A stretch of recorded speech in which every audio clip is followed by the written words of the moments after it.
शिवराज सरकार के कार्यकाल में शुरू की गई पशु संजीवनी एम्बुलेंस योजना अब जांच के घेरे में आ गई है। राज्य सरकार ने 65 करोड़ रुपए की लागत से 406 विशेष एम्बुलेंस खरीदी थी, जो पशुओं के लिए इमरजेंसी मेडिकल सेवाएं प्रदान करने के उद्देश्य से बनाई गई थी। इन एम्बुलेंस में चिकित्सा सुविधाओं के साथ साथ एक टीम भी तैनात थी, जिसका काम प्रदेश भर में डोर टू डोर पशु चिकित्सा सेवाएं उपलब्ध कराना था। हालांकि अब ये योजना संदेह के घेरे में आ गई है, क्योंकि राज्य के ज्यादातर जिलों में इन संजीवनी एम्बुलेंस की हालात खराब हो चुकी हैं। कई एम्बुलेंसों में तकनीकी खराबी और देखभाल की कमी के कारण उन्हें संचालित नहीं किया जा रहा है। इस समस्या को ध्यान में रखते हुए मोहन सरकार अब इस योजना की जांच कराएगी और ये तय करेगी कि क्या इसे आगे जारी रखा जाए या नहीं। सरकार का कहना है कि जांच के बाद ये निर्णय लिया जाएगा कि योजना को कैसे और किस रूप में आगे बढ़ाया जाए, ताकि ये प्रभावी तरीके से पशुओं के इलाज के लिए काम कर सके।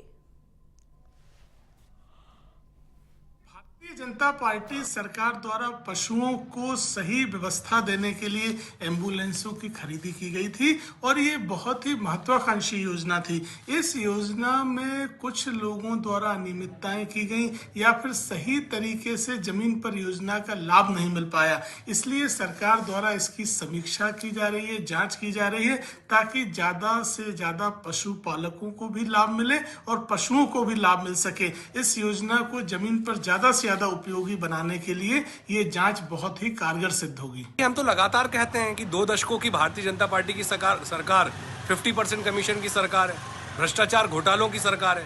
साफ साफ दिख रहा है 406 की एम्बुलेंस जो खरीदी गई थी 2023 में, मात्र अभी 2 सालों में उसकी जांच हो रही है।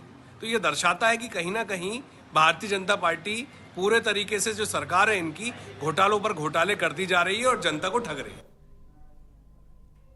और ज्यादा जानकारी के लिए रुख करेंगे संवाददाता वैभव हमारे साथ इस वक्त लाइव जुड़ गए हैं। वैभव, जिस तरह से पशुओं के लिए संजीवनी एम्बुलेंस की शुरुआत की गई थी, अब इस योजना का क्या आगे आधार रहेगा, ये एक बड़ा सवाल खड़ा हो रहा है। फिलहाल अभी जिस तरह से मोहन सरकार की तरफ से कहा गया कि जांच होगी, उसके बाद आगे ये सोचा जाएगा, तय किया जाएगा कि इस योजना को कंटिन्यू किया जाए या नहीं।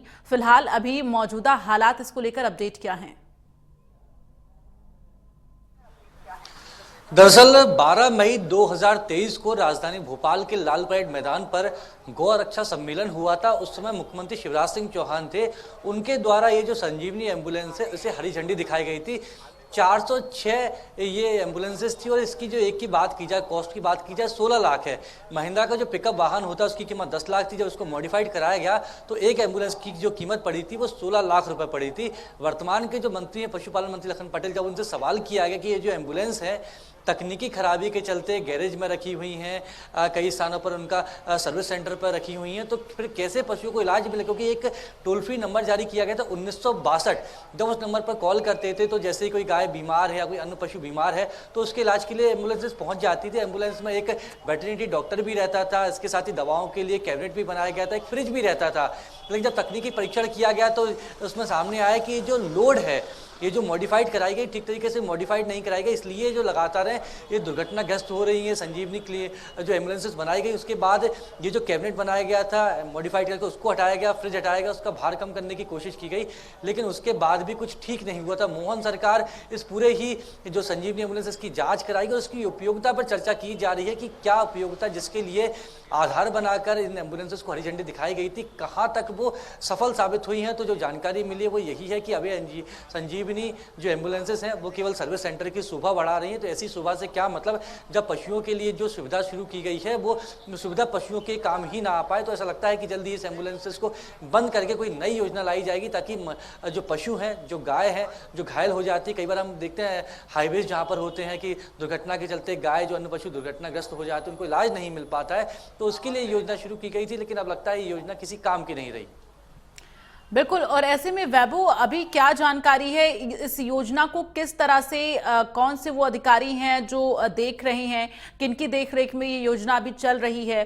क्योंकि जो एम्बुलेंस इस वक्त खराब पड़े हैं उनको ठीक क्यों नहीं कराया गया, और अगर वहां पर एम्बुलेंस खड़े हैं और जो पशु हैं उनके उपयोग में नहीं आ पा रही है, तो इस योजना का लाभ निश्चित तौर पर जिस मकसद के साथ शुरू किया गया था वो योजना का लाभ नहीं मिल पा रहा है।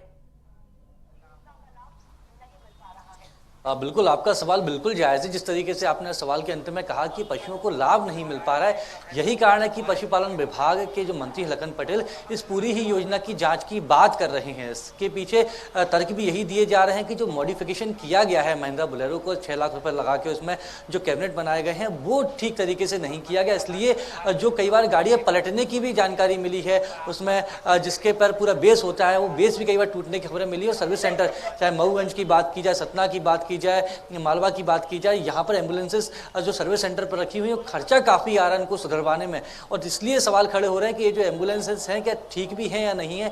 तो मोहन सरकार पूरे ही मामले की जांच कराएगी और जो एम्बुलेंसेस बाकी है उनका किस तरीके से उपयोग किया जा सकता है, किस तरीके से तकनीक खामियों को दूर करके पशुओं को इलाज मिल सके, इस बात की कोशिश की जाएगी। लेकिन स्पष्ट है कि जब इस योजना को जल्दबाजी में हरी झंडी दिखाई गई तो तभी इन सारे कामों को कर लिया गया होता, ठीक तरीके से उसका तकनीकी परीक्षण किया गया होता, ट्रायल रन किया गया होता, तो शायद इस तरह से जो जनता की गाड़ी कमाई का जो राजस्व होता है वो आज कहीं ना कहीं सर्विस सेंटर की शोभा नहीं बढ़ा रहा होता। चलिए, तमाम जानकारी के लिए वैभव बहुत बहुत धन्यवाद।